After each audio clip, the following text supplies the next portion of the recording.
What's going on, fellas? Welcome back to the channel. My name is Tyler Davis. In today's video, we're going to break down the week number 6 under-owned gem. So basically what that means is some of the plays that I think are going overlooked, that aren't going to get much ownership, that can really pay off in tournaments and try to win you guys some big prize pools here on DraftKings. Some of these will work on FanDuel as well. We're going to jump right into it here. We're going to go position by position. There's a couple at quarterback. I don't have many at running back. Running back is very isolated at the top this week. There's going to be like the main plays that everyone's going to play. Receiver I have a good amount and tight end I have a good amount. So you can kind of diversify there. I think running back this week, you just got to kind of play the chalk, some of those top guys. And then you got to diversify at receiver and tight end, in my opinion. Maybe go with some different quarterback stacks. So let's start off here with the quarterback position. And for some reason, I am shocked that Matthew Stafford is not getting a lot of ownership right now at 6,400 back-to-back games of 350 plus yards and 3 touchdowns. This dude has been lighting it up. I get it. He doesn't have any athletic ability. He doesn't utilize his legs much, so he's not going to give you that safe floor on the ground. But the passing output has been there. And back-to-back weeks against the Colts and the Niners, to be honest, those are much better defenses than what he's going to face here in Baltimore. The Ravens' defense is absolutely depleted. The fact that Stafford's going under 10% owned right now is absolutely insane. You get the easy, clean single with Puka. You can pair him with Devontae Adams, who we'll talk about as the under-owned gem at receiver. You can go with the double stack, a little bit pricey, but I think you can still fit it in there. So Stafford is my first one that I want to talk about at 6,400 there that's under 10% ownership. And then a couple of cheap ones that I did want to look at. Sam Darnold here. I mean, what a game last week for the Seattle Seahawks. 31.6 fantasy points, goes over 300 yards, 4 touchdowns. Now, the Jacksonville defense is a little bit better than that Tampa Bay pass funnel. But at 5,400, even if he gets you 250 and 3 touchdowns, he's going to pay this off. You can stack him with JSN really, really easily. You can bring it back with some guys on the Jaguars like ETN and Brian Thomas. There's a really, really affordable way to get some major upside here at a sub 10% ownership, maybe even sub 5% on the road here against Jacksonville. And then finally, I did want to talk about Mac Jones here. Doesn't seem like a lot of ownership has flocked to him yet with the rule. Looks like Brock Purdy is going to be out, but Tampa Bay is an absolute pass funnel, and Mac Jones has been lighting it up with Kyle Shanahan last week. 342 yards, 2 touchdowns, threw the ball almost 50 times. We know he has the massive upside here. CMC in the backfield. You get his man Kendrick Bourne, Jake Tunges, Ricky Pearsall, Juwan Jennings. If one of them plays, they would be fine to stack with him at all affordable prices. Like I said, pass funnel here against the Bucs. Low ownership so far. We want to take advantage of that. This is a quick timeout to let you guys know that I've been a pro DFS player for over 5 years and have over $100,000 in career winnings. And now I'm giving away all my secrets, which you can check out at patreon.com/tdavisbrand. The link is also in the description below. It's going to give you a cheat sheet for every major slate of the NFL season. So Thursday Night Football, Sunday main slate, Sunday Night Football, Monday Night Football, all the major slates, whether it be Showdown or the regular classic slates, you'll have access to my cheat sheet, as well as access to my private Discord where you can ask me anything fantasy football related. And I also have a NFL DFS ebook, How to Win at Daily Fantasy Football. It goes over every strategy you would want to win some cold hard cash this upcoming NFL season. We talk about things like bankroll management, contest selection, how to win GPPs, cash games, etc. So sign up for the free ebook down in the link in the description below. Running back position, I only have 2 guys that I did want to talk about here because, look, we're going to get really consolidated ownership at the top. Jonathan Taylor, Christian McCaffrey, Devin Achane, Josh Jacobs, Javonte Williams, Kyron Williams, even Rashad White a little bit. I think we're going to see a ton of ownership on these guys, right? And then Rico Dowdle, of course. So you're looking at the higher price, you got JT, McCaffrey, Achane, Jacobs, right? I think all 4 of those guys are going to be very highly owned, very playable. You get to that mid-range, you'll see some on Ashton Genty, you'll see some on Javonte Williams and Kyron Williams, and then you'll see some on like the more of the value guys like Rashad White and Rico Dowdle, right? So who can we get leverage off of in these situations? Well, I think the first one we want to take a look at here is Travis Etienne. This guy's been outstanding. I know last week was a little bit of a down week against the Chiefs, but the Chiefs have a good defense. He's still got 4 targets through the air. You get a matchup at home here against Seattle, which I think this game has shootout potential, like low-key shootout potential. And Etienne has been outstanding. 2 weeks ago against the Niners, 100 yards rushing, gets in the end zone. He's been getting in the end zone a lot this year. They use him in the pass game as well. So I think Etienne at sub 10% ownership right now at 5,900. You get leverage off of White, and you get easy leverage off the popular Rico Dowdle here, even off guys like Kyron Williams and Javonte Williams for a little bit less money. And then the other one I want to take a look at is Travion Henderson, right? You might see some Michael Carter ownership. You might see some Haskins, Vidal. People play them as well because they're trying to figure that out. And like I said, you get off that Rico Dowdle. You go down a little bit here to Travion Henderson.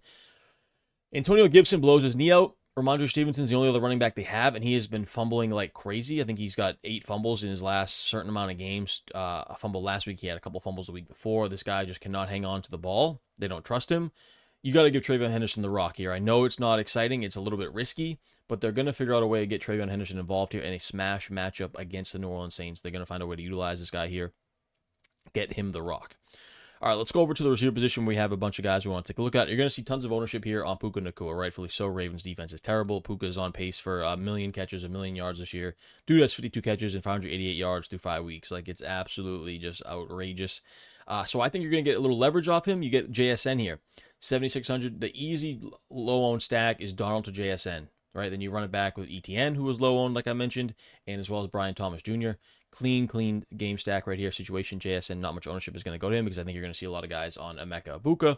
You're going to see a lot of guys on George Pickens with CeeDee Lamb being ruled out. So that also opens up Devontae Adams. You get the direct leverage off of Puka for $2,000 less, and you get that leverage off of Ibuka, Pickens, Waddle.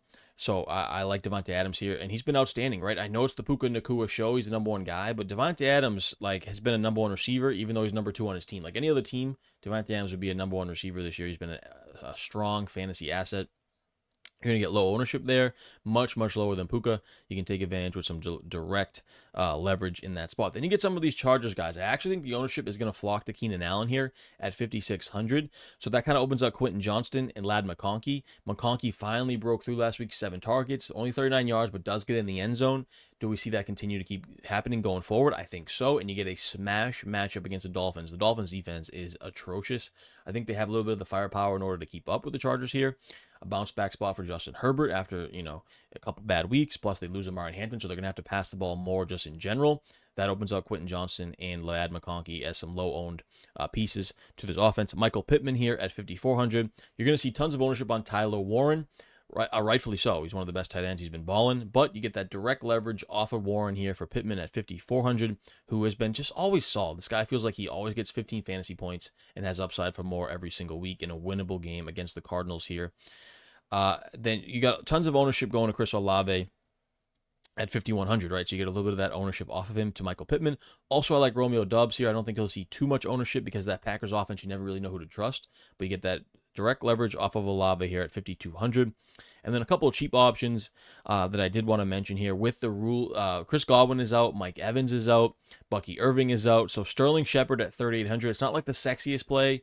Low A-dot slot receiver, but he has that chemistry with Baker Mayfield. He's going to be out there a bunch now because he's basically the number 2 receiver. Him and Tez Johnson will kind of be the second and third receivers here for the Bucs. He's going to be out there a bunch. He's going to be in the slot. He can get things done. If he gets in the end zone, he's going to pay off that salary, 3,800, and that's more than capable to happen here for Tampa Bay in a high-scoring game against the Niners. I think he's an outstanding value. And then CeeDee Lamb was ruled out. Obviously, George Pickens and Jake Ferguson are the 2 guys there in Dallas. But if Ryan Flournoy could even do half of what he did last week against the Jets, 9 targets, 114 yards. He had 2 carries on the ground. If they utilize this guy in the same way against the Carolina Panthers defense, which is more than capable of being attacked, then Flournoy is going to pay off his salary once again at 3,600. The ownership doesn't seem to be creeping up too far yet. He's a nice value at low ownership. Then let's go to the tight end position. It's similar to running back where you're going to see a lot of consolidated ownership at the top. Trey McBride, Jake Ferguson, Tyler Warren, Tucker Kraft. I think all 4 of those guys are going to see massive ownership, especially Tyler Warren and Jake Ferguson, and a little bit of McBride at the top there. You're going to see a lot of ownership condensed to those guys. So at that next level, Hunter Henry is an outstanding play at 4,300. I know last week wasn't great, but he is capable of getting the end zone. We saw it in week 3, 2 touchdowns, 90 yards against the Steelers. Week 4, gets in the end zone, right? That's all you're really hoping for as a tight end is to fall in the end zone against the Saints. Smash matchup here. You know Drake may trust this guy, can look to him in the red zone. If he gets in the end zone, he's going to pay off his salary at sub 10%, maybe even sub 5% ownership here. Darren Waller, you can't ignore this usage. I know that the matchup is a little bit tough against the Chargers, and I know that, he hasn't got like a lot of targets. He did last week, 5 targets, all in the first half, 78 yards, but does get in the end zone the week before, of course. Only 3 catches, but gets in the end zone on 2 of them. This guy is a touchdown magnet. Tua looks for this guy in the red zone. Only 4K, has 2 touchdown upside. You always want that in your GPPs. Jake Tunges here for the 49ers. You know, you got some injuries there with Jawan Jennings, Ricky Pearsall. Not sure if they're going to play yet. Jake Tunges has just been solid, especially with Mac Jones out there. I feel like he's been even a little bit better, coming off an 11 target game, pass funnel defense. The Buccaneers reduced ownership, 3,700 slam dunk play for Jake Tunges. David Njoku, Harold Fannin. No one's talking about these guys, which is going to really suppress their ownership. Obviously, it's a tough matchup against the Steelers, but for me, David Njoku, this guy's just a freak athlete, a freak talent. Like, anytime he is cheap and he's sub 10% ownership, you have to take a look at these athletes. Like, that's like an NBA. If you get like a Shea Gilgeous-Alexander who's not going to be high owned, it doesn't matter. It's Shea Gilgeous-Alexander. It's SGA. You play this guy in tough matchups, even when it's not going his way. And that's how I feel about David Njoku. You trust the stud athletes, the stud players in the NFL, even in tough matchups, even when things aren't going their way. They have a tough quarterback position. You got to trust these guys. And Njoku at 3,500 just seems like such a discount. He started the year at 4,700. You got to think he's going to have some breakout games like he did last week. It's going to happen. I'm willing to pay, take that chance in tournaments on David Njoku. Chika Okonkwo here, the number 2 target for the Titans. It's not super exciting, but at 3,300, if he gets in the end zone here, potentially a winnable game against the Raiders. The Titans looked better last week. The Raiders are struggling. You know, it's a game the Titans have a chance in. I think Okonkwo could be interesting. Okonkwo. And then Jatavian Sanders got to monitor to see if he does return. If he returns, he looked pretty good with Bryce Young in week 2, especially against the Cardinals. He's a dart throw here at 3,200, but you're playing a Dallas Cowboys defense that is bad, so I think you can take advantage there. So that's it for the Underowned Gems of week number 6. Hope you guys enjoyed this video. Make sure you check out all the week 6 videos here on my channel, as well as Sunday Night Football and Monday Night Football slates as well. And don't forget the Patreon in the link in the description below for all the best plays. Hey, thanks for watching. I hope you enjoyed this video. Please go ahead and give this video a like. I appreciate it so much, as well as subscribe to the channel here on YouTube so you can check out all the videos that I have to offer.